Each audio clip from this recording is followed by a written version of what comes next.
আপনি পার্লামেন্টে আসেন, পার্লামেন্টের কথাগুলো বলেন, বলা হয়েছে পার্লামেন্টের কথা। আপনার জুলাই সনদ নিয়ে কথা আছে, গণভোট নিয়ে কথা আছে, এগুলো পার্লামেন্টেই সমাধান করা যায়। কিন্তু আমরা দেখেন, আমাদের যারা আমরা গণতন্ত্রের কথা বলি, আমরা যুদ্ধ করি, সংগ্রাম করি, লড়াই করি, আমরাই তো এটা মানতে চাই না। আমরাই তো আমরা বেরিয়ে গেছি, যখন আমি মব ক্রিয়েট করে জোর করে এটাকে যাওয়ার চেষ্টা করি। ভয়ঙ্কর ভাষাগুলো যেগুলো আপনার, সেগুলো কিন্তু আপনার একদম হাসিনার ভাষার সঙ্গে আমি তার কোনো পার্থক্য দেখি না। তো এই যে ভাবে যদি আমরা কথা বলতে থাকি, তাহলে আমার গণতন্ত্র কোথায় হবে, কি করে হবে? আর আপনার, আমি প্রথমে সেক্রেটারি ঢুকে পড়বো, এই যে ইন্টারনেট কম্পানি যখন ছিল, তখন আমি ভিতরে ঢুকে গিয়েছিল, মব ক্রিয়েট করে ভিতরে ঢুকে গিয়েছে একদম, এবং আপনার সেক্রেটারিকে তছনছ করে দিচ্ছে।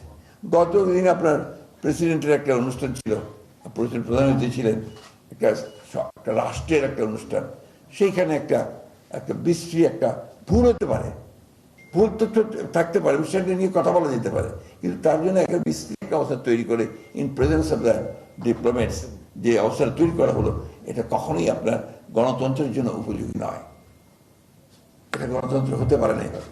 সুতরাং আমরা সবাই চাই যে আমরা একটা চমৎকার একটা গণমাধ্যম থাকবে, সেই গণমাধ্যমের মধ্য দিয়ে আলোচনা সমালোচনা সব কিছু হবে। বিনা কারণে সম্পাদকদেরকে বের করে দিচ্ছে উইদাউট এনি নোটিস হচ্ছে আপনাদের, এগুলো নিয়ে কিন্তু আপনারা কথা বলেন না। আপনাদের এখন পর্যন্ত আমি আপনাদের কোনো অ্যাসোসিয়েশনের পক্ষ থেকে, ইউনিয়নের পক্ষ থেকে, সাংবাদিকদের পক্ষ থেকে জোরালো ভাষায় এগুলোর বিরুদ্ধে কোনো কথা বলতে শুনিনি। কিছু মনে করবেন না, বাস্তবতা বলছি আমি, দিস দ্য রিয়ালিটি। তা আপনাদের মধ্যেই তো সমস্যাটা, এই সমস্যাটাকে আপনারা দয়া করে এখন আপনাদের নিজেদের স্বার্থে এখন গণমাধ্যম তখনই আপনার ভালো ভূমিকা পালন করতে পারবে যদি আপনারা যারা এর মধ্যে কাজ করছে তারা এক হয়ে যান, তা নাহলে এটা হবে না।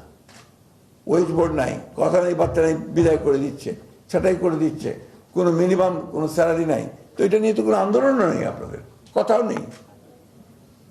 সবাই আমরা আপনার ইল করে যাই, আমরা আপনার ওই সমস্যার কাছে চলে যাই। আমি সেদিন বলছি যে আপনার কালচার করতে হবে, আমার মনে হয় যে এটাকে আমাদের চর্চাটা করা দরকার।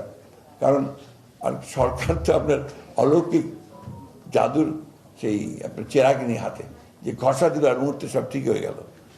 সরকারকেও তো চেষ্টা করতে হবে, হ্যাঁ সরকারকে অবশ্যই আপনারা সবসময় রাখবেন, চোখে চোখে রাখবেন, সরকার ভুল করছে সেটা তুলে ধরবেন, কিন্তু তাকে সময়ও দিতে হবে, তো ধৈর্যটাকে রাখতে হবে, সহনশীলতা রাখতে হবে, নাহলে গণতন্ত্রকে কখনোই এগিয়ে নেওয়া যাবে না। আর পরমত সহিষ্ণু হতে হবে, এটা আমাদের সবাইকেই হতে হবে, সরকারকে হতে হবে, মিডিয়াকে হতে হবে, এবং যারা মালিক আছে তাদেরকে হতে হবে। এই বিষয়গুলোকে সামনে রেখে আসুন সামনের দিনগুলোতে আমি বিশ্বাস করি যে আমাদের নেতা তারেক রহমান সাহেব, তিনি যেভাবে চিন্তাভাবনা করে এগুচ্ছেন, কাজ করছেন, আমরা যদি সময় নিয়ে ধৈর্য ধরে তার সঙ্গে কাজ করি, ধৈর্য কথাটা খুব ইম্পর্টেন্ট আছে এখানে, যদি কাজ করি তাহলে নিশ্চয়ই আমরা একটা জায়গায় পৌঁছতে পারবো যেখানে গণতন্ত্রকে একটা টেকসই জায়গায় আমরা নিয়ে যেতে পারবো।